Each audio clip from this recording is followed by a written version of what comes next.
Mes chers collègues, 43 jours. Depuis 43 jours, l'agression russe tue et fait fuir les civils ukrainiens, détruit des infrastructures, des villes, des vies.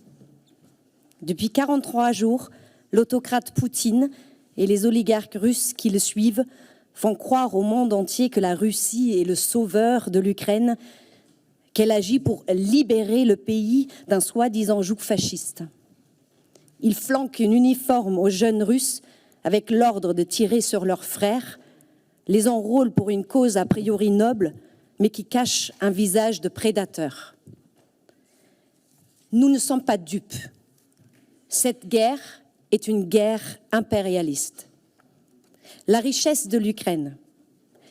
L'Ukraine est le pays d'Europe avec les plus grandes réserves de minerais de toutes sortes, de charbon.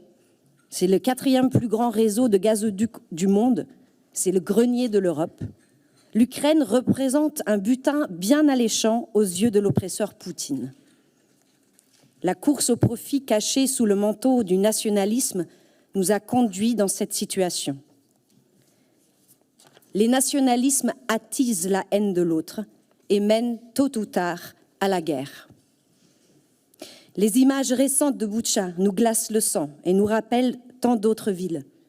Oradour-sur-Glane, Katyn, Sétif, Srebrenica, Grozny, Ghouta, qui ont connu le même sort.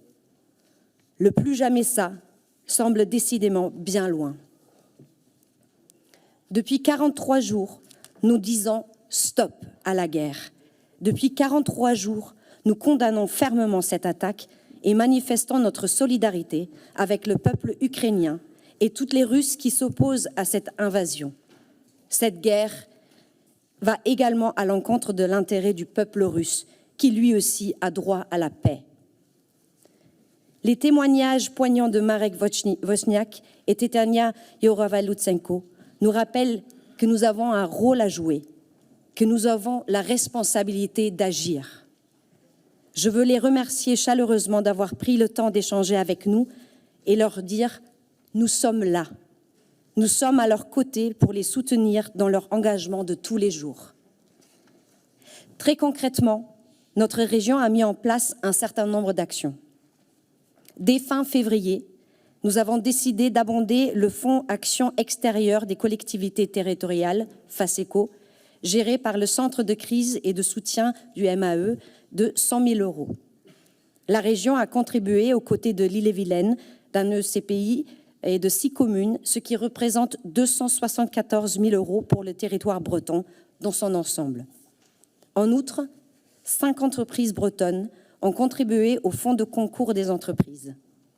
Ces 2 fonds ont permis de financer du matériel médical, une sécurisation électrique des hôpitaux et des abris d'urgence en Ukraine, Pologne, Moldavie et Slovaquie. Sans oublier, bien évidemment, tous les engagements de citoyens et entreprises qui se sont mobilisés très spontanément et massivement. Au 6 avril, c'est-à-dire hier, 1187 déplacés sont arrivés sur le territoire breton, en grande majorité des femmes, des enfants et des personnes âgées. 8000 au total sont attendus dans les prochains jours et prochaines semaines, répartis de façon quasi égale entre les départements bretons. Ils arrivent en Bretagne soit de manière diffuse à la faveur de connexions familiales, professionnelles ou amicales, soit de manière regroupée en provenance d'Île-de-France. Nos 2 régions sont connectées pour répartir les déplacés entre les 2 territoires.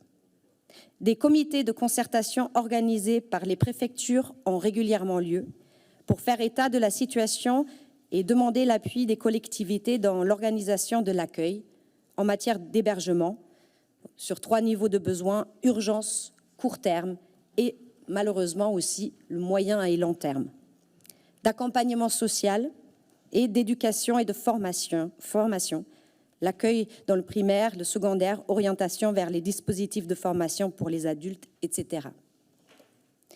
Pour ce qui est de l'hébergement, la région Bretagne a mené un travail de recensement dans nos structures, notamment dans les internats des lycées. Nous allons pouvoir mettre à disposition des logements pour environ 1000 personnes, dont 600 dans un délai immédiat. Les personnes déplacées d'Ukraine disposent de la protection temporaire, mécanisme exceptionnel autorisé par l'Union européenne. Ce statut leur permet d'exercer une activité professionnelle et de bénéficier de formations professionnelles continues. Ici aussi, nous menons un travail de recensement des dispositifs de formation professionnelle mobilisables, notamment français et langue étrangère, avec ma chère collègue Fourdakta, pour identifier les adaptations et renforts en ressources humaines et matériels nécessaires. Sur ce point, un travail spécifique est lancé avec l'État pour identifier concrètement les actions à mener, en distinguant celles à destination des déplacés ukrainiens disposant déjà d'offres d'emploi et celles pour leur intégration globale. La gratuité des transports pour les Ukrainiens va être mise en place également.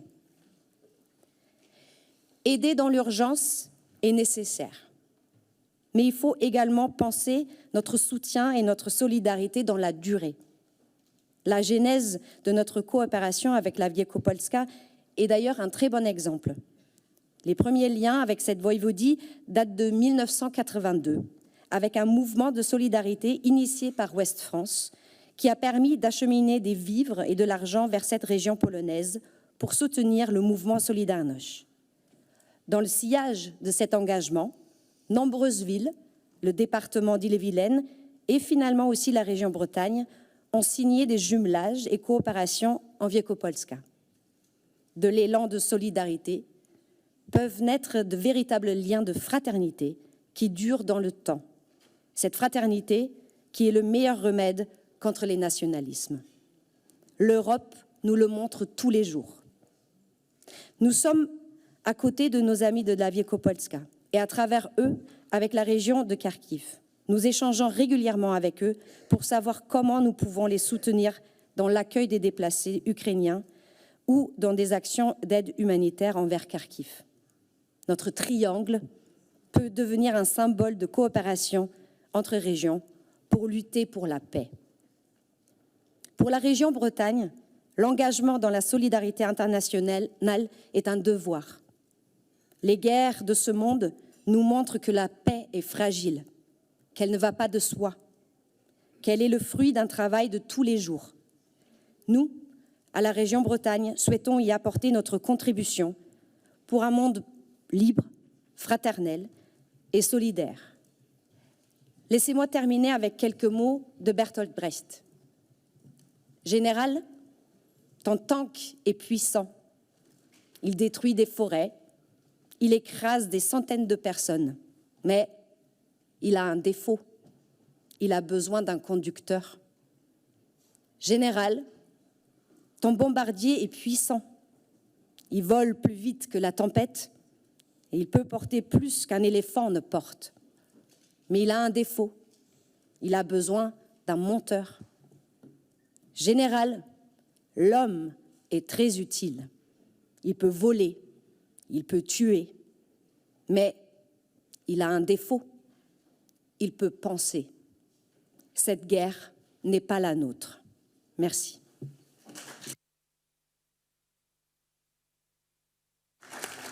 Merci Katia. Parole à Stéphane Perrin. Merci Monsieur le Président.